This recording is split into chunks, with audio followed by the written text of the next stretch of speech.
Hello, YouTube, and welcome to Level-Headed News. Tried doing this for you earlier, but it didn't go through with any audio. I'm re-recording this for you. It appears that the audio is working fine on it, so let's hope it goes through this time. Political news that I have for today. Um, let's see. I didn't even count them. Articles here. It says companies ignoring Trump, moving jobs to Mexico. President Donald Trump's promise to stop companies from outsourcing production by imposing a significant border tax on goods sold in America ignore this threat. Election in November assembled a group of 28 businesses and labor leaders to advise us to promote job growth and get Americans again, as well as launching a manufacturing jobs. A Wall Street Journal published a report on Wednesday of the company's planned outsource production. Here's what they found. Ford Corp, the Milwaukee-based firm, which specializes in products, looks to move its factory from Indianapolis to Mexico. Trump's signaling company or singling out the company for their plans. Workers will lose their jobs. General Motors, despite their commitment to invest in U.S. plants, General Motors, GM, plans to move their to Mexico. Was one of the traditionally blue states won by Donald Trump on the promise he would keep high-paying jobs in the area. Ford, like General Motors, car manufacturers, Donald Trump that they will create thousands of new American jobs as part of their expansion plan. However, Motors, they intend to move their Detroit factory to Mexico. North Carolina steel producers who employ over 20,000 people. Pages jump in here. You can get it to hold still. Tends to forcing production. So there's Corolla has admitted they are in Washington very, very closely. Illinois-based industrial manufacturers also plans to outsource factory in Monterrey, Mexico. However, company CFO Brad Halverson has said they will have to see how this plays. Food Service, a leading supplier of food service, MFS, ignored post-election threats and has laid off at its plant in Sellersburg, Indiana, and has already started production in China and Taiwan. These apparent failed companies to remain in America had some significant in ensuring the continuation of jobs in America. Assurances from Ford and General Motors to expand production. Companies such as Apple, Intel, and Amazon have all told they will continue to invest in America. This election in November, Department of Labor figures show the economy 127,000 jobs, while the Dow Jones Industrial Average has eclipsed. Have is off a conservative Tribune.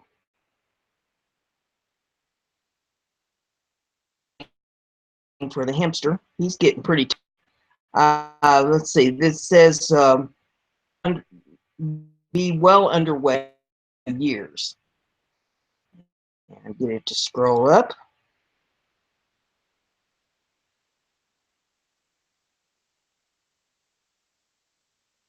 Come on, little fella, you can do it.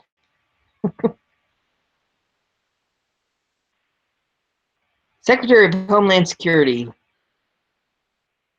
John Kelly wants Americans to know that Trump is serious about illegal immigration.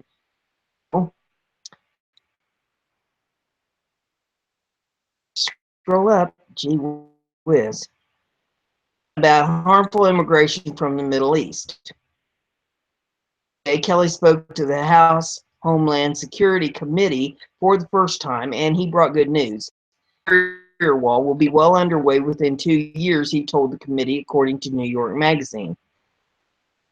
Report from Fox News quoted Kelly as saying the border wall would be completed within 2 years, not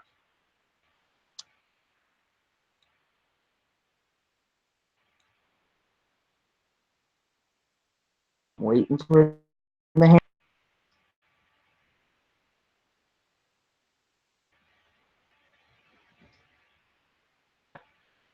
So wore out this morning. Hard. This is the 6th video, 7th if you count the fact that I've had to do it.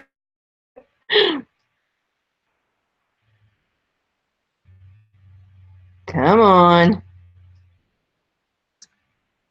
Okay. When asked about the options for protection agent, Kelly said they can tell you exactly where they want the wall, a barrier built right now. We're going to rely on them for their recommendations. General Kelly visited McAllen, Texas, on the southern tip of the state, learning firsthand the challenges of stemming illegal at one of the border's most vulnerable spots. The Rio Grande, CBP agents apprehend at least 600 people attempting to enter the U.S. illegally on any given day, according to Fox News. And meeting with CBP representatives in the days immediately following the November 8th election, making it clear that the secure border wall he campaigned on would be one of the first and highest priorities of his administration. In this, if you want to pull it up to take a look at that. Past that here so I can go on with the article. Come on, little hamster.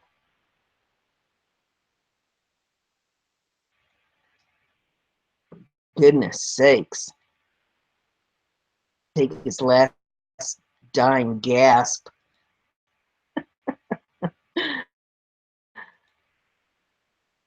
Come on, little hamster.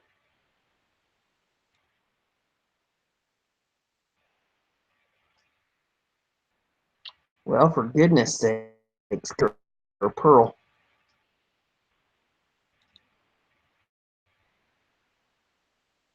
Secure border wall. Well, pardon it. Okay. A second here to settle itself.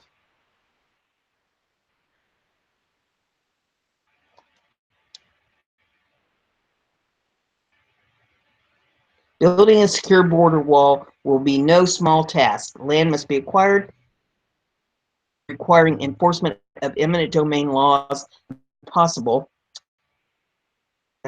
Scroll up. George W. Bush, according to MSN, property is desert wasteland.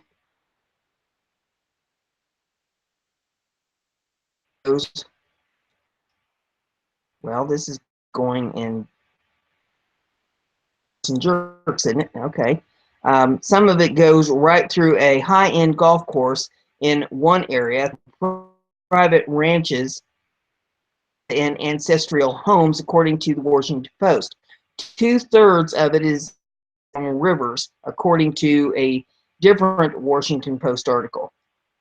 Of overseeing completion of the wall and having a boss who made his fortune in real estate, he understands the importance of deadline expectations.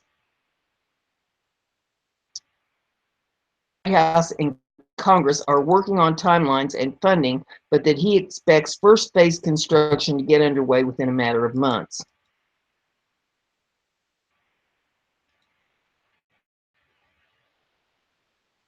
Says, we're not going to build it all in an afternoon, he told the Daily Caller. In that article,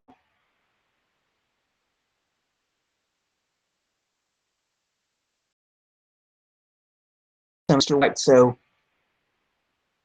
me this morning. The next one is off of rickwells.us. If I get the ad shut down off of it.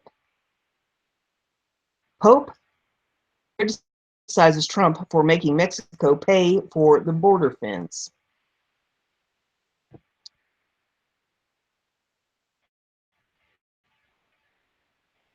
Okay. I shied away from writing about assaults on Americans by the intrusive hypocrite residing in Rome lately because some Catholics got the mistaken idea that I was targeting their religion.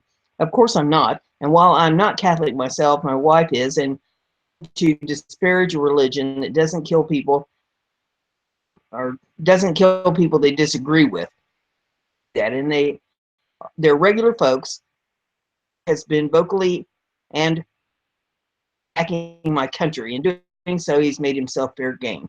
Problem with globalist subversive tool abusing the trust and faith of a 1.2 billion hand in hand with the Obama regime, the EU and the UN in what we are obvious attempts to impact our domestic policy and weaken the United States as part of a coordinated master plan.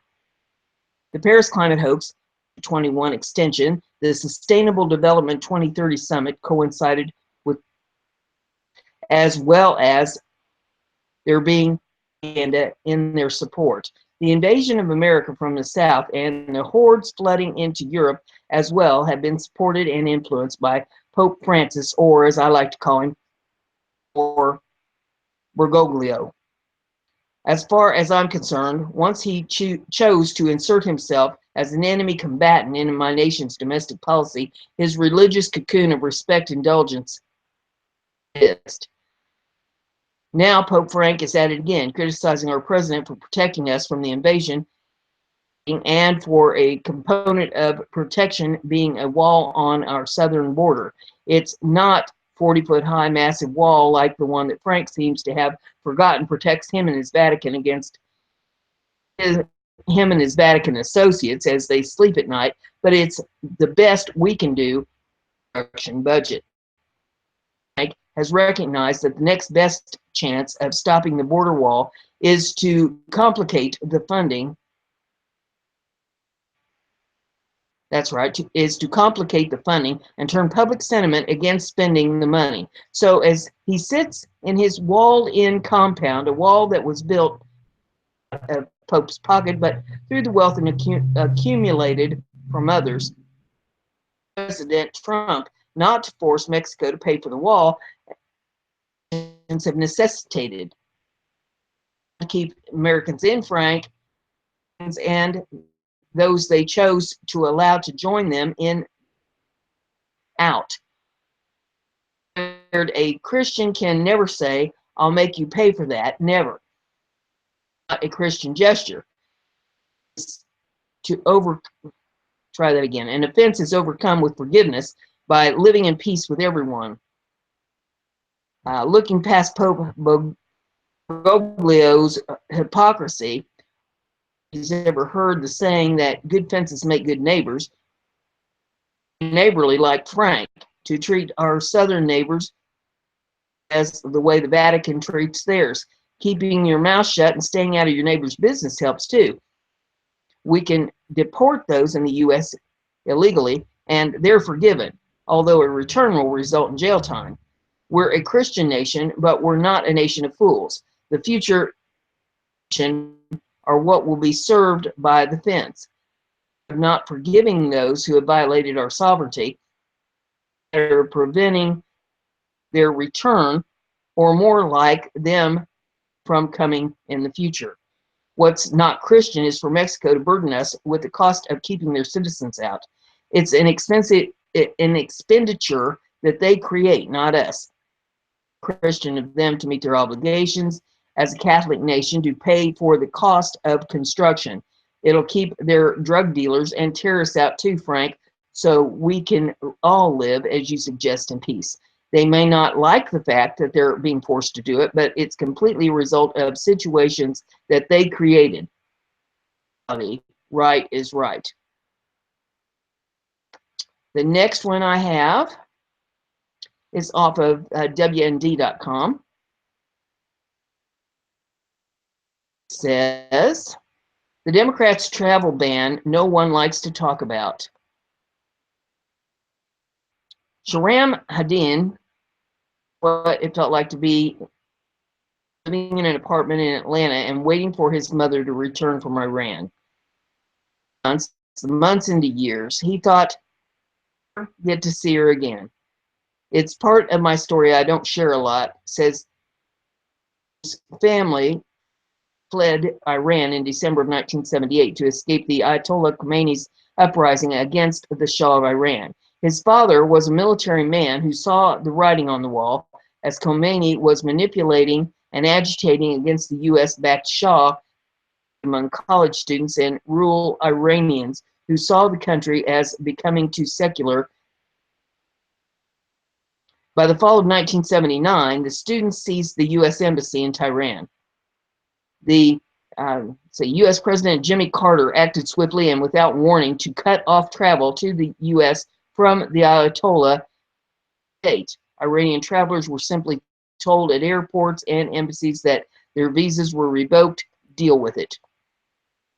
Know how Carter's executive order back then affected my family and others, said. Converted to Christianity, served in law enforcement, and later became pastor of Truth and Love Ministries near Spokane. Unsuccessfully for governor of Washington for governor of Washington state in 2012. President Trump's executive orders bars citizens of Iran and 6 other countries, Iraq, Syria, Libya, Somalia, Sudan, and Yemen, from entering the U.S. for the next 90 days. The decision sparked immediate protests at airports across the U.S. as well as funded groups on the political left, and to revisit his own experience under President Carter, who received zero pushback from the media, the political elites in Washington, or the liberal left in Hollywood. States on a visa because we had to leave Iran so quickly. My dad had been in the military under the Shah and sensed things were shifting. My mom was a school teacher in Iran, he recounted. Lacked only about 9 months of her retirement pension, so she returned to Iran in the summer of 1979 to finish up her work. The revolution kicked into high gear. The U.S. Embassy was seized and the U.S. hostages were taken. Hadian's mother was able to escape Iran by getting to visit friends in Spain, figuring she would hop a plane for the U.S. and reunite with her husband and children in Atlanta. Arrived at the U.S. Embassy in Spain to get her passport stamped, she received the shock of her life. That her visa has been revoked, Hadian said. And we find out it's been revoked, and now my dad is scrambling, saying, what can we do? He said there was no news coverage like today. It looked to figure out what was going on, he said. It was not all. After a few weeks, his mother left Spain for Germany. The U.S. Embassy there might be more accommodating, but no luck. It didn't matter to these people. My dad explained to them, pleaded with them and the embassy, but they didn't care that the rest of our family was already in America. So all this talk about separating families, we went through all that. And it was not for just 90 days.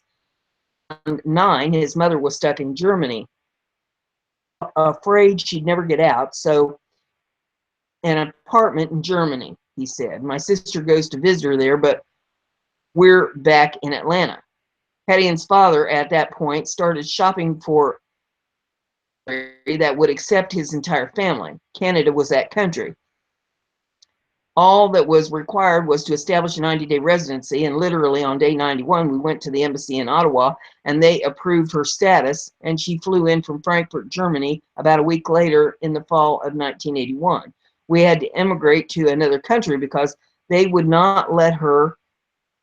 Carter was in office, he said. Problems didn't stop there. He had to drive back to Atlanta to get their belongings. Even with Canadian green cards in hand, they still were not waved through the border. Hard time coming across Ontario into Michigan, he recalls. I vividly remember we had caught a bus and they would not let us cross in because they thought we were moving back to the States. And my dad said, no, no, no, we're only getting our stuff, luggage in Canada, wait at a hotel in Canada for about a week, then made us buy a round trip bus ticket back to Canada. In Atlanta, the family loaded belongings into a U-Haul and drove back to the U.S. Canadian border, detained again for several hours. Then they settled in Vancouver. Never left the States if it were not for this ordeal of my mother not being able to join us.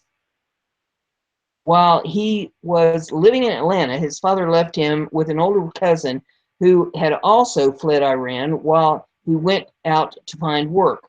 The cousin sexually abused young Sharam. The traumatic experience of being separated from his mother and abused by his cousin is not bitter against the United States or President Carter for revoking and banning Iran. I went through trauma, but now I'm listening to all these bleeding hearts in the media saying these 100 people were detained by Trump's travel ban for 2.5 hours at the airport.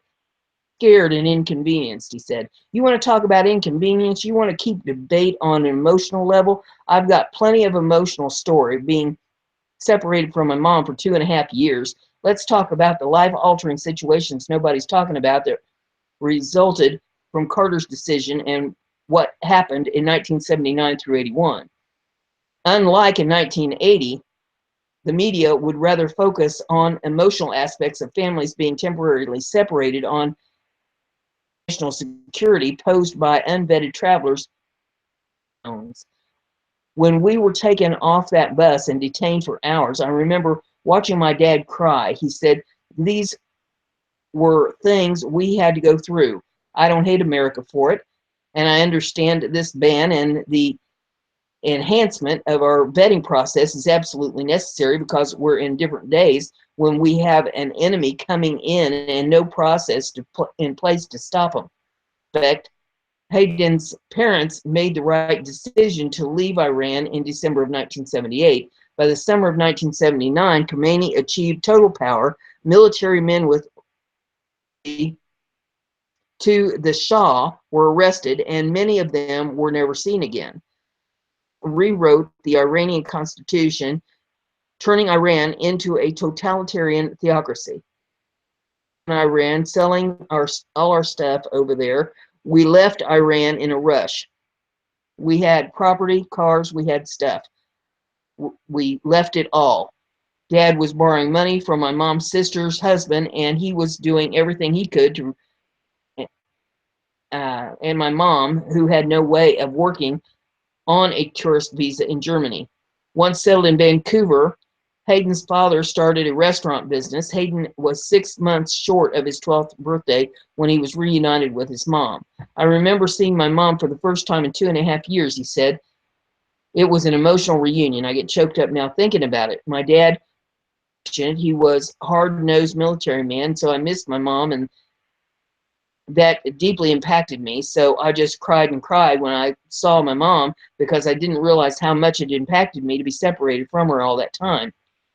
Hayden applied for a U.S. green card in 1991. 7 years later, in 1998, at the age of 27, he was granted the card and returned to the United States after 18 years in Canada.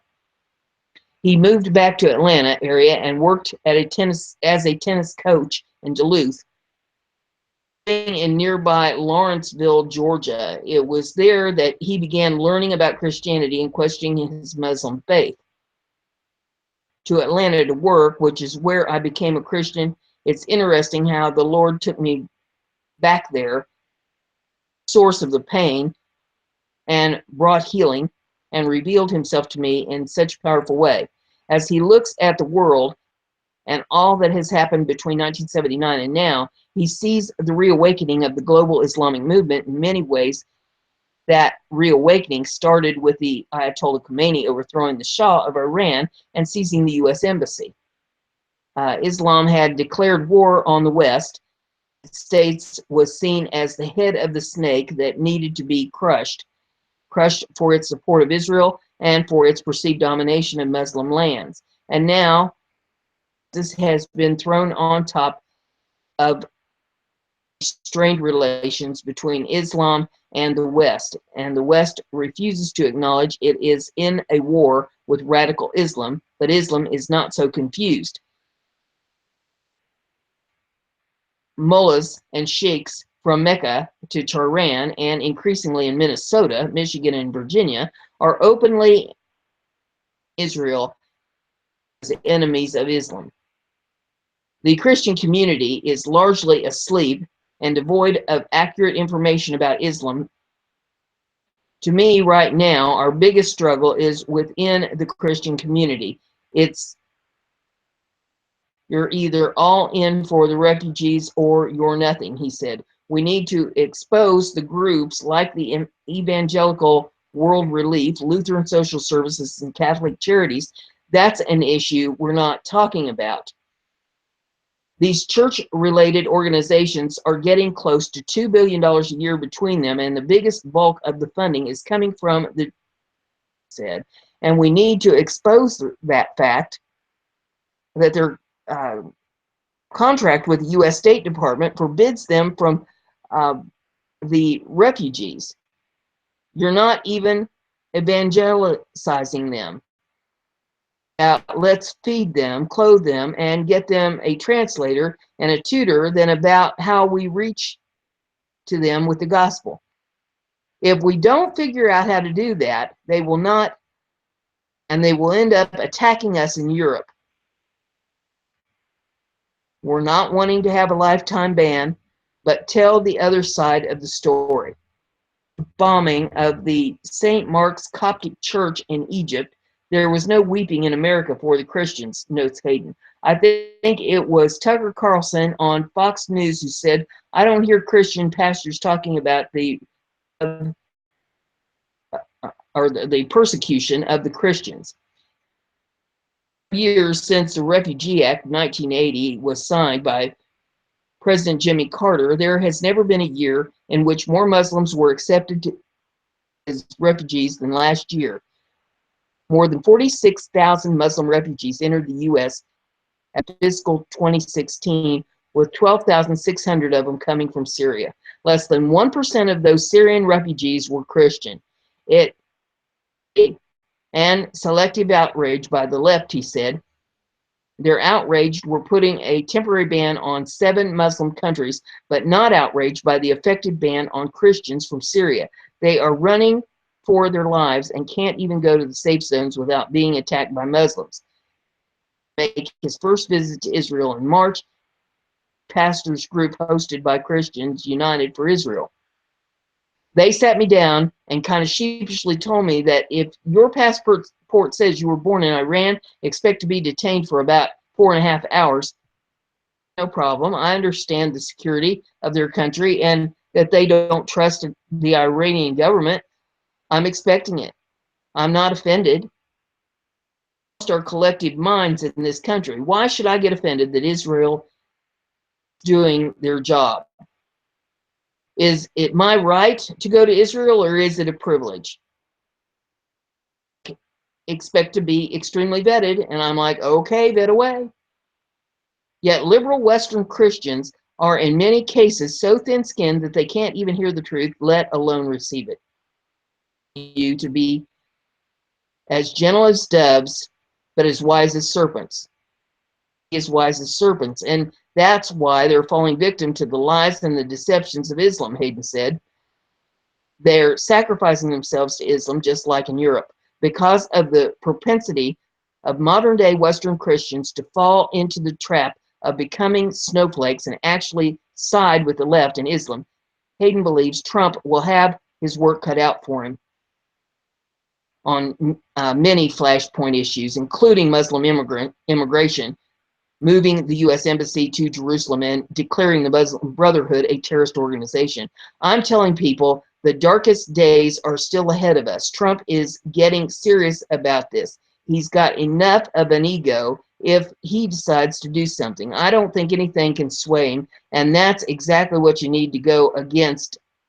He says the Muslim Brotherhood groups like SEER and ISNA are going to use the liberal left as useful idiots. That's why we see women wearing hijabs in solidarity, or let me rephrase that, hijabs, in solidarity with Muslims when they don't know what the hijab means for Muslim women living in Muslim countries. You want to know what a hijab means? Go ask a woman in Iran. It's pure stupidity on their part, but cover for them and say the hijab has nothing to do with the domination of women.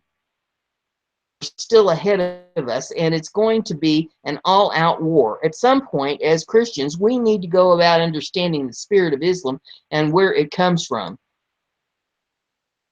At its heart, Islam is made up of Antichrist spirit, he said. It denies him as the son and denies his father. So what do you have left? Deception, he said. He believes the next step in the Islamization of America is massive growth in conversions. Young secular women who have rejected Christianity will flock to Islam. How many liberal Christians are going to get converted to Islam after going down the road of Chrislam for a while? He said, so really the only explanation we can come to as believers is a spiritual one. It's a blindness, a deception at its root. This administration goes full force ahead against the next article that I have for you is off of BizPac Review. It says, Coretta Scott King thanks Sessions as unearthed video. What will Elizabeth Warren have to say now? Yesterday about Elizabeth Warren's speech, but here's the, as old Paul Harvey used to say, for all the hoopla left with Warren reading a letter from Coretta Scott King on the floor of the Senate, subtle attempt to call fellow Senator Jeff Sessions a racist, a video has surfaced that renders the Democrat lawmakers' efforts moot. Sessions' confirmation, Attorney General, was all but assured, and Warren's impugning of his character had more to do with her anticipated 2020 presidential run than his appointment. But the progressive ideological apparently failed to do her homework to read a 1986 letter from King, the widow of slain civil rights hero Martin Luther King Jr., opposing Sessions. It surfaced of King thanking Sessions 14 years later for helping create a library dedicated to the life and legacy icon Rosa Parks. Here, if you want to pull that article up to see it. It was bad enough that Warren was silenced like a misbehaving schoolgirl by Senate Majority Leader Mitch McConnell, and then 2,000 videos surfaced, but things would soon go from bad to worse. Dr. Avita King, the niece of Martin Luther King Jr., in an appearance Wednesday on the Fox Business Channel, accused Warren of playing the race card. Switch, stir up their emotions, use the name of King, play the race card, which she was attempting to do, she told Neil. Will Warren address these new revelations with an open mind? Your breath.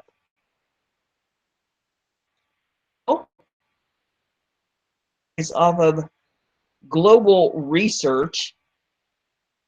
It says predatory humanism and plunder of Haiti. Clinton Robin Hood in reverse must be punished. Despite the polls in the run-up to November the 8th, 2016, and the post-election shenanigans that continue to this day, the United States has a new president, and it's not Hillary Clinton. There are many reasons for this, and Charles Ortel's dogged 2-year investigation of the Clintons' predatory humanitarianism is a major one. He's not yet done. It's almost universally to prey on the weak of one's own species. There are laws and religious against this in every human culture. In fact, as humans, we find it so heinous to prey on the helpless that, contrary to all biological rules, we prey on the strong, young, and injured. even when we hurt other species. Associates are not above the law.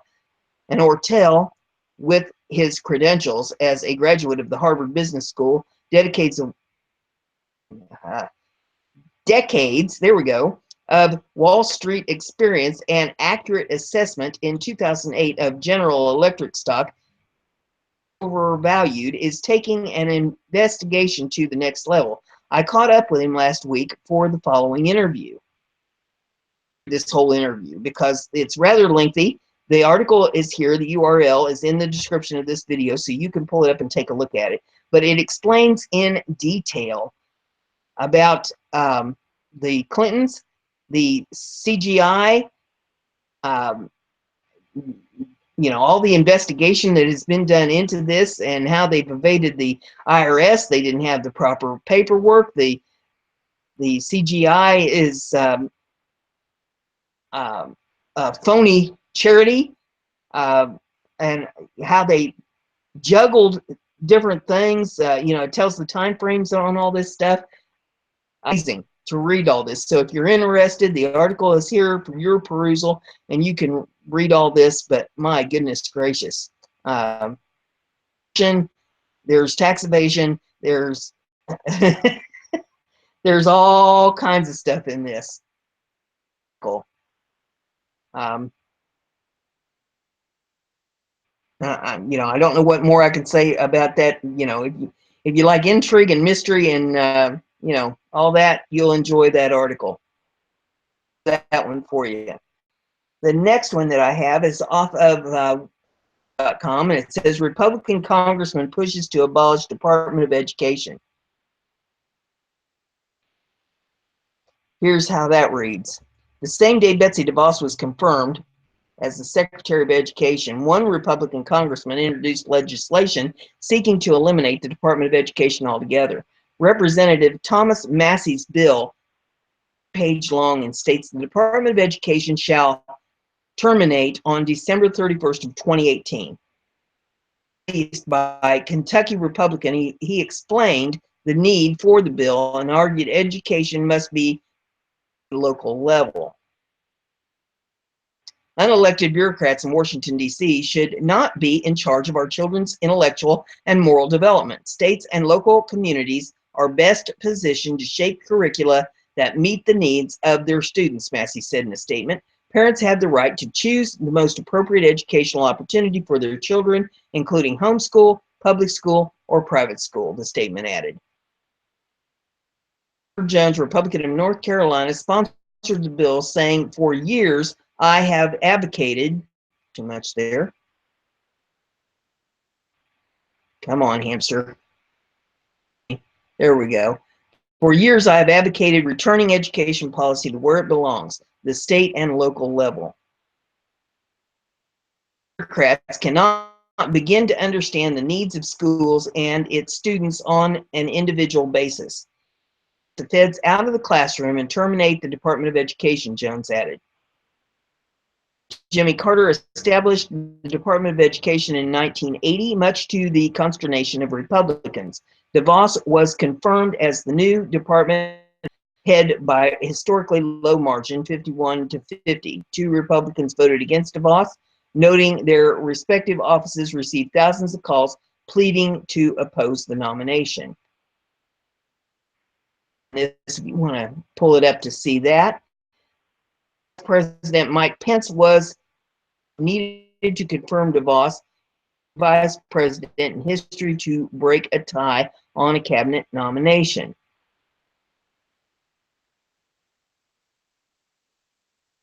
And scroll just a little bit. Wore out.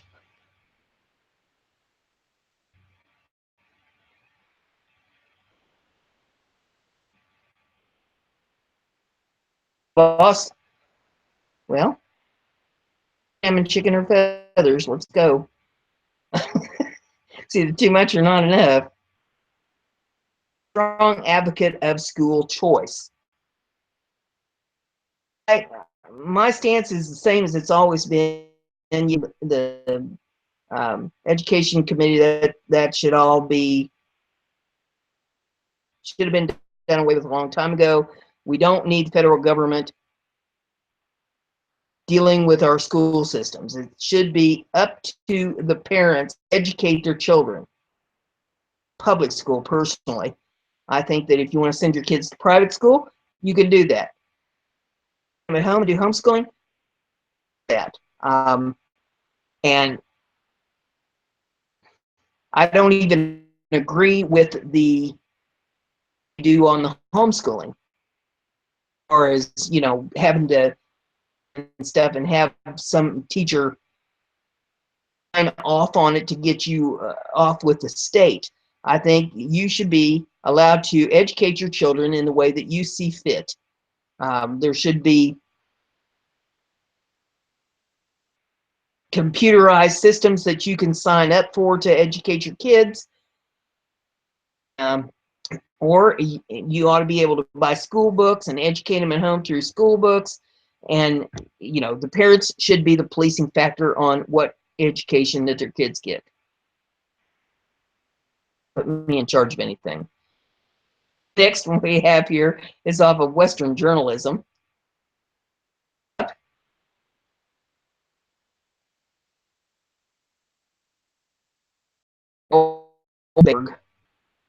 Gee whiz. Higher.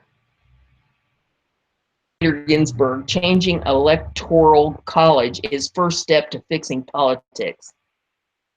Buffoons who don't even know what they're talking about.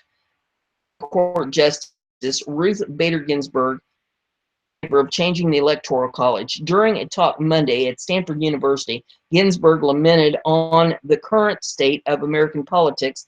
When asked by a student what things she wanted to change, the justice offered up the electoral college.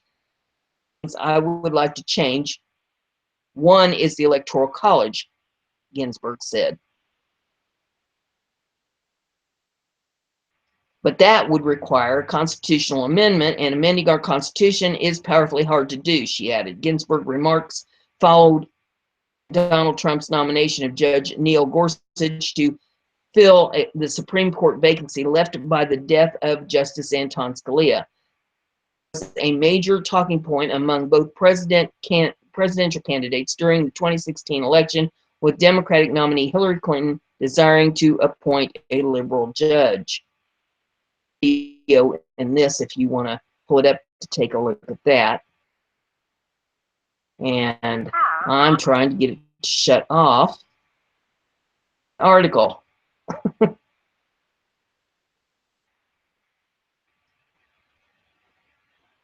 Usefulness of the electoral college returned to the forefront after Trump won the electoral vote, but lost the popular vote with the assumption that he will likely stack the Supreme Court with conservative justices.